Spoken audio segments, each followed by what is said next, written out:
युरोपातील सर्वात प्रभावशाली देशांपैकीच एक म्हणजे युनायटेड किंगडम.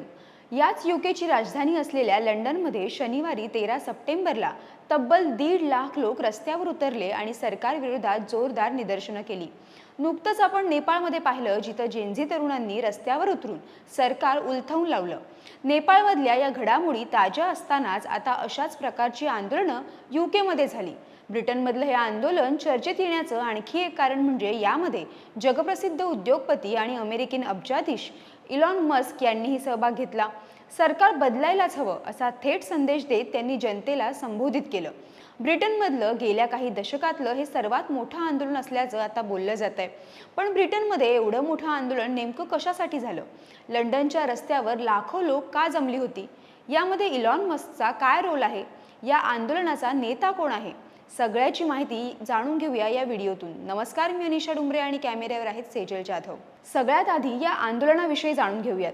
तारीख 13 सप्टेंबर, वार शनिवार, ठिकाण सेंट्रल लंडनचा व्हाईट हॉल परिसर. रस्त्यावर जवळपास 1.5 लाख लोक एकत्रित जमले होते. त्यांनी सरकारविरोधात मोर्चा काढला होता. या आंदोलनाला नाव देण्यात आलं युनाइट द किंगडम मार्च. यात सहभागी झालेल्या आंदोलकांच्या हातामध्ये ब्रिटनचा युनियन जॅक, तर काहींच्या हातात अमेरिकी आणि इस्रायली झेंडे होते. काहींनी मेक अमेरिका ग्रेट अगेन असं लिहिलेल्या टोप्या घातल्या होत्या. आंदोलकांनी ब्रिटनचे पंतप्रधान कियर स्टारमर यांच्या विरोधात घोषणा दिल्या. Stop the boats, send them home अशाही घोषणा देण्यात आल्या. मोर्चा दरम्यान अमेरिकेतील उजव्या विचारसरणीचे राजकीय कार्यकर्ते चार्ली कर्क यांचेही फोटो पोस्टर्स आढळून आले. काही दिवसांपूर्वीच त्यांची गोळ्या घालून हत्या करण्यात आली होती. लंडनमध्ये झालेल्या या आंदोलनाला लगेचच प्रतिसाद मिळाल्याचंही पाहायला मिळालं. या आंदोलनाविरोधात तिथं जवळच स्टँड अप टू रेसिझम म्हणजेच वंशद्वेषाच्या विरोधात या प्रति आंदोलनालाही सुरुवात झाली, ज्यात तब्बल 5,000 लोक सहभागी झाले होते. हे दोन्ही गट एकमेकांसमोर येऊ नये यासाठी पोलिसांनी अनेक वेळा मध्यस्थी करावी लागली. दोन्ही गटाच्या आंदोलकांमधला संघर्ष टाळण्यासाठी पोलिसांना दिवसभर प्रयत्न करावे लागले. पोलिसांनी या संपूर्ण परिसराला वेढा घातला होता. काही आंदोलकांनी पोलिसांचा हा सुरक्षा घेरा भेदण्याचा प्रयत्न केला. जमावानं पोलिसांवरही हल्ला केला. पोलिसांवर बाटल्या फेकल्या, लाथाबुक्क्यांचा मारा केला. त्यात 26 पोलीस अधिकारी जखमी झाले असून त्यापैकी 4 गंभीर जखमी झालेत. या परिस्थितीवर नियंत्रण मिळवण्यासाठी 1600हून अधिक पोलिसांचा फौजफाटा तैनात करण्यात आला होता. यात 500 अतिरिक्त पोलीस अधिकारी सामील होते, जे अन्य दलांमधून मदतीसाठी बोलवण्यात आले होते.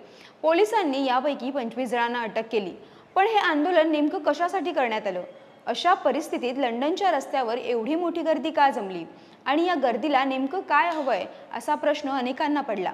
या आंदोलनामागचं मुख्य कारण ठरला लंडनमध्ये वाढत असलेला बेकायदेशीर स्थलांतरितांचा जमाव. लंडनमध्ये बेकायदेशीर स्थलांतरितांचा मुद्दा हा गंभीर विषय बनलाय. माहितीनुसार यावर्षी 28,000हून अधिक स्थलांतरित इंग्लिश चॅनलद्वारे बोटीतून ब्रिटनमध्ये पोहोचलेत. या मोर्चाचं नेतृत्व कट्टर उजव्या विचारसरणीचे कार्यकर्ते टॉमी रॉबिन्सन यांनी केलं. हीच आमच्यासाठी संधी आहे. कायदा आणि न्यायालयांमध्ये आता अवैध स्थलांतरितांना स्थानिक समुदायाच्या तुलनेत अधिक अधिकार मिळतात. हा सगळा प्रकार ब्रिटिश जनतेसाठी न्यायपूर्ण नाही. देशात वाढती घुसखोरी ब्रिटिश ओळखीला संकटात आणत असल्याचा दावा रॉबिन्सन यांनी केलाय. स्थलांतर विरोधी मोर्चाचे आयोजन करणारे रॉबिन्सन यांचं खरं नाव स्टीफन याक्सले लेनन असं आहे. त्यांनी राष्ट्रवादी आणि इस्लाम विरोधी इंग्लिश डिफेन्स लीगची स्थापना केली आहे आणि ते ब्रिटनच्या सर्वात प्रभावशाली उजव्या विचारसरणीच्या नेत्यांपैकी एक आहेत.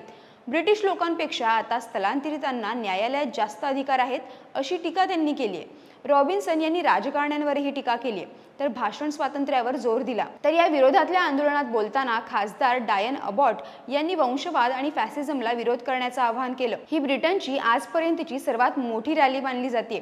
प्रसिद्ध अमेरिकन उद्योगपती इलॉन मस्क यांनीही व्हिडिओ संदेश पाठवून ब्रिटनच्या डाव्या विचारसरणीच्या सरकारवर शाब्दिक हल्लाबोल केलाय. त्यांनी असं म्हटलंय की अनियंत्रित स्थलांतर ब्रिटनचा नाश करत आहे. सरकार बदलायलाच हवं असं म्हणत अनियंत्रित स्थलांतरणाविरोधात भाष्य केलंय. बरं, एकीकडे हे सगळं सुरू असताना दुसरीकडे ब्रिटिश पंतप्रधान कियर स्टारमर हे त्यांच्या मुलांसह लंडनच्या एमिरेट्स स्टेडियममध्ये फुटबॉल मॅच पाहत होते. नेपाळ, फ्रान्स यामध्ये झालेल्या सरकारविरोधात व्यापक आंदोलनानंतर आता यूकेमध्येही अशाच प्रकारचं आंदोलन झालंय. लंडनमधील या घटनाक्रमाकडे आता संपूर्ण जगाचं लक्ष लागलंय. इतक्या मोठ्या संख्येनं लोक रस्त्यावर उतरले आणि याचा आता ब्रिटनच्या राजकारणावर नेमका काय परिणाम होणार याकडे पुढील काही दिवसात लक्ष लागलेलं राहणार आहे. या सगळ्या घडामोडींविषयी तुम्हाला काय वाटतं? तुमच्या प्रतिक्रिया काय आहेत त्या कमेंट करून नक्की कळवा. व्हिडिओला लाईक करा, शेअर करा आणि महा MTVच्या YouTube चॅनलला सबस्क्राईब करा. धन्यवाद.